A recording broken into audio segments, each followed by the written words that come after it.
कर्नाटक के विधानसभा चुनाव में प्रचंड जीत हासिल करने के बाद अब कांग्रेस ने अहम रणनीतियां बना ली हैं। मध्य प्रदेश, छत्तीसगढ़, तेलंगाना और राजस्थान में होने वाले विधानसभा चुनाव के लिए और इन चुनाव की जिम्मेदारी सौंप दी गई है राष्ट्रीय महासचिव प्रियंका गांधी वाड्रा को।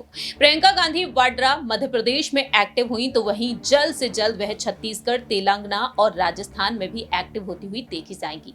इसी बीच प्रियंका गांधी वाड्रा को लेकर तमाम खबरें सामने आ रही है। दावे यहां पर लगातार किए जा रहे हैं कि लोकसभा चुनाव जो 2024 में होंगे, आखिरकार इन लोकसभा चुनाव के लिए प्रियंका गांधी वाड्रा किस सीट से चुनाव लड़ सकती हैं। नमस्कार, मैं प्रांशी राठौर और आप देख रहे हैं नेक्स्ट 9 न्यूज। दरअसल आपको बता दें, अटकलें ये तेज हैं कि प्रियंका गांधी वाड्रा को अमेठी या फिर रायबरेली से उतारा जा सकता है, लेकिन इसके बाद यहां पर कयासों का दौर शुरू हुआ कि प्रियंका गांधी वाड्रा की राज्यसभा में एंट्री देखी जा सकती है, क्योंकि यहां पर कार्यकर्ताओं की ये मांग रही। जो बैठकें हुई हैं, उन बैठकों में कार्यकर्ताओं ने मांग की कि आलाकमान सोनिया गांधी को रायबरेली से चुनाव लड़ने चाहिए। वह रायबरेली से सांसद है और एक बार फिर से उन्हें वहीं से मैदान उतरना चाहिए। ऐसे में देखा जाए तो प्रियंका गांधी वाड्रा को लेकर सर्वे भी किया गया कि अगर वह अमेठी या फिर रायबरेली से उतरती हैं, क्या वह जीत दिला पाएंगी। तो यहाँ पर सर्वे रिपोर्ट के मुताबिक ये सामने आया, 49% लोगों का कहना रहा कि रायबरेली से प्रियंका गांधी वाड्रा चुनाव जीत सकती हैं, लेकिन संभावनाएं थोड़ी सी कम भी नजर आ सकती हैं। दूसरी ही तरफ देखा जाए तो अब अहम दावे ये किए गए हैं कि प्रियंका गांधी वाड्रा को तेलंगाना के विधानसभा चुनाव में जो जिम्मेदारी मिलेगी, तो ऐसे में तेलंगाना के लिए कुछ अहम फैसले लिए जा सकते हैं। आपको जानकारी दे दें कि प्रियंका गांधी वाड्रा को लेकर अब यह कहा जा रहा है कि वह मेडक विधानसभा सीट से चुनाव लड़ सकती हैं।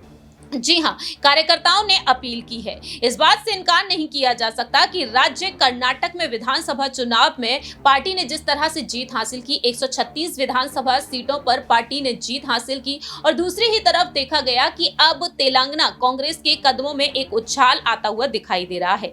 इससे यहां के कैडर का मनोबल बढ़ चुका है। कद्दावर नेता मल्लू भट्टी, विक्रमार्क और कोमाटिडेरी वेंकट रेड्डी हाल ही में एक पदयात्रा के दौरान साथ में आए और तेलुगु राज्य में पार्टी की जीत निश्चित है जी, ये उन्होंने दावा किया है। लेकिन दूसरी ही तरफ यहां पर उनका कहना यह रहा कि प्रियंका गांधी वाड्रा को आगे किया जाना चाहिए, यानी कि मेडक सीट जो है वहां से प्रियंका को मैदान में उतरना चाहिए। वो सारे पैतरे जो नजर आ रहे हैं, क्योंकि प्रियंका गांधी के चलते हिमाचल में जीत मिली, कर्नाटक में जीत मिली, अब यहां पर यह कहा जा रहा है कि मेडक विधानसभा सीट से प्रियंका को अगर उतारा जाता है तो वह चुनाव में जीत हासिल करा सकती है।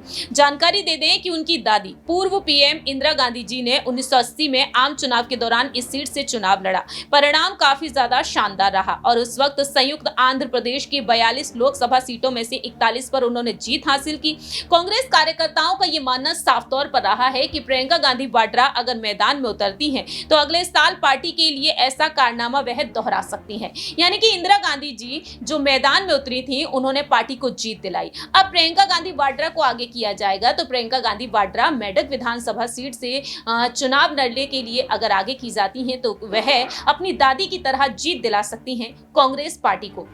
आपको यह भी बता दें कि तेलंगाना प्रदेश कांग्रेस कमेटी के बौद्धिक प्रकोष्ठ के अध्यक्ष श्याम मोहन अनंतुला ने अपनी बात रखी। कांग्रेस विपक्ष में एकमात्र पार्टी है जिसके राज्य में जमीनी स्तर पर उपस्थिति है। बड़े पैमाने पर भ्रष्टाचार और अन्य खोखले वादों के लिए बीआरएस अपनी अपील खो रहा है। हमारी पार्टी का ओबीसी एससी समुदाय के बीच पारंपरिक मतदाता आधार है। कर्नाटक में जीत के साथ राहुल गांधी की भारत जोड़ो यात्रा और प्रियंका गांधी की अपील से जिस तरह से कांग्रेस ने जीत हासिल कर ली, इस जीत के बाद देखा जाए तो अब यहां पर तेलंगाना, मध्य प्रदेश, राजस्थान और साथ ही साथ छत्तीसगढ़ पर सभी की नजरें टिकी हुई हैं। तो आपको जानकारी दे दें कि जब इंदिरा गांधी जी मेडक से आम चुनाव लड़ी तो भारी जीत उन्होंने हासिल की 1980 में। अब ऐसे में कल्पना ये की जा रही है कि इंदिरा गांधी जी मतदाताओं पर किस तरह का प्रभाव छोड़ी थी। उनका मानना यहां पर रहा कि प्रियंका गांधी जी वहीं पर आभा और करिश्मा है।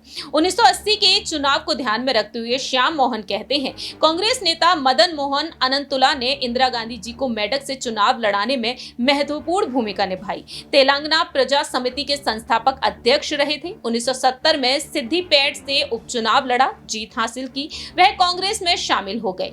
मैरी चन्ना रेड्डी, पीवी नरसिम्हा राव, भवनम वेंकट रामा रेड्डी और अन्य मंत्रिमंडल में मंत्री के रूप में कार्य किया। वहीं कांग्रेस नेताओं के साथ मिलकर इंदिरा गांधी जी को मेडक से चुनाव लड़ाने के लिए राजी कराया गया। राज्य इकाई में इस मामले पर चर्चा की गई। टीपीसीसी अध्यक्ष रेवंत रेड्डी ने सुझाव दिया कि यदि मेडक नहीं तो प्रियंका को तेलंगाना में किसी भी लोकसभा सीट से चुनाव लड़वाने पर विचार विमर्श किया जाता है। तो फिलहाल यहाँ पर देखा जाए, कांग्रेस अध्यक्ष मल्लिकार्जुन खड़गे को अब एक पत्र भी लिखा गया है। सोनिया गांधी, राहुल गांधी, प्रियंका गांधी वाड्रा, राज्य के अन्य नेताओं को प्रतियां भी भेजी गई हैं। प्रियंका गांधी को तेलंगाना से चुनाव लड़ने के लिए और कारण भी बताए गए हैं। श्याम मोहन कहते हैं कि सोनिया गांधी जी को तेलंगाना थल्ली मां माना जाता है, क्योंकि ये उनके प्रयासों के कारण है। आंध्र प्रदेश का विभाजन हुआ, तेलंगाना अलग राज्य बन गया और उसी सिलसिले में प्रियंका गांधी वाड्रा अब तेलंगाना की बेटी हैं। उनकी यहाँ एक मजबूत अपील है। तेलंगाना में इस साल के आखिर में विधानसभा चुनाव होंगे और अगले साल लोकसभा चुनाव होने जा रहे हैं और इन्हीं तमाम राजनीतिक मुद्दों को ध्यान में रखते हुए श्याम मोहन ने अपनी बात रखी है कि अब तेलंगाना से किसी भी लोकसभा सीट से प्रियंका गांधी वाड्रा को उतारा जाना चाहिए। 2024 में लोकसभा चुनाव है और इन लोकसभा चुनाव से पहले प्रियंका गांधी वाड्रा ने एक मजबूत दावेदारी पेश कर दी है। बीते साल 2022 में हिमाचल में विधानसभा चुनाव हुए, वहां पर प्रियंका गांधी वाड्रा ने अहम भूमिका निभाई और अब देखा जाए तो प्रियंका कर्नाटक में भी जीत दिलाती हुई नजर आई और अब इन चारों ही राज्यों में वह एक्टिव होंगी। इसके अलावा यहाँ पर प्रियंका गांधी वाड्रा को लेकर यह कहा जा रहा है कि प्रियंका गांधी वाड्रा लोकसभा चुनाव नहीं लड़ेंगी बल्कि राज्यसभा में उनकी एंट्री देखी जा सकती है। तो देखते हैं कि आखिरकार यहाँ पर सोनिया गांधी, राहुल गांधी, मल्लिकार्जुन खड़गे को जो पत्र भेजा गया है प्रियंका के लिए, तो क्या वाकई में प्रियंका को तेलंगाना से किसी भी सीट से मैदान में उतारा जाएगा? भारत जोड़ो यात्रा का इफेक्ट यहाँ पर काफी शानदार देखने को मिल रहा है। दूसरी ही तरफ मोदी सर ने मानहानि केस में राहुल गांधी की सदस्यता जा चुकी है। गुजरात हाईकोर्ट का फैसला अभी आना बाकी है और ऐसे में गुजरात हाईकोर्ट अगस्त के महीने में अपना अंतरिम फैसला मोदी सर ने मानहानि केस पर सुना सकती है। यदि राहुल के पक्ष में फैसला आता है तो राहुल गांधी की सदस्यता बहाल की जा सकती है। उनकी सजा में अगर कटौती हो जाती है तो उन्हें उनकी सदस्यता वापस मिल जाएगी और 2024 में राहुल गांधी चुनाव लड़ते हुए देखे जा सकते हैं। लेकिन वक्त के साथ साथ पता चलेगा कि वह वायनाड से चुनाव लड़ेंगे या फिर रायबरेली से उतरेंगे, क्योंकि कार्यकर्ताओं की मांग तो ये भी रही कि राहुल गांधी को कन्याकुमारी से भी चुनाव लड़ने चाहिए, क्योंकि कन्याकुमारी से उन्होंने भारत जोड़ो यात्रा की शुरुआत की थी। ऐसे में आपकी यहाँ पर क्या कुछ राय प्रतिक्रिया है प्रियंका गांधी वाड्रा को लेकर, ये आप कमेंट सेक्शन में बता सकते हैं। फिलहाल के लिए हम चलते हैं, बाकी की तमाम अपडेट्स के लिए आप देखते रहिए नेक्स्ट 9 न्यूज।